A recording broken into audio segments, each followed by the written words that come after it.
Qur'an chapter 8 verse number 67.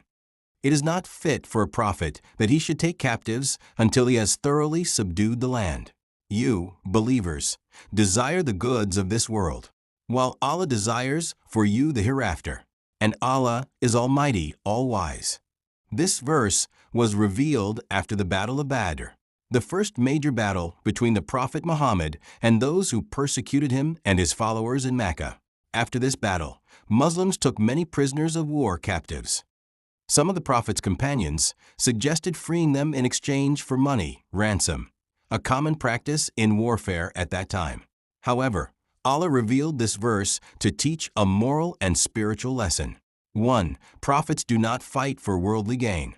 Their purpose is not to collect wealth, captives, or power, but to establish justice and faith on earth.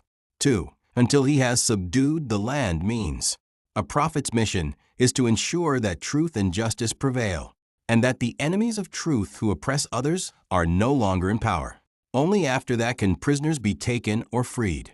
3. The companions wanted ransom, a worldly benefit. They thought, if we release the captives for money, we can strengthen ourselves financially.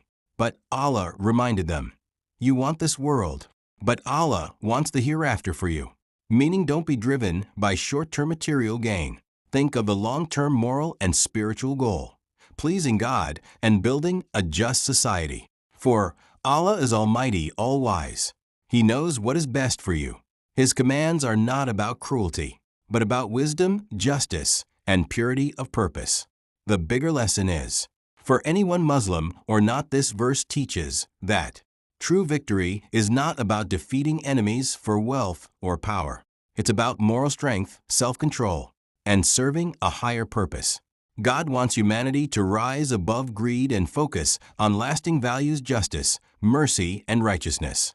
In short, the Prophet was being guided to act not like a worldly conqueror, but like a moral teacher and reformer whose struggle was for truth, not for material gain.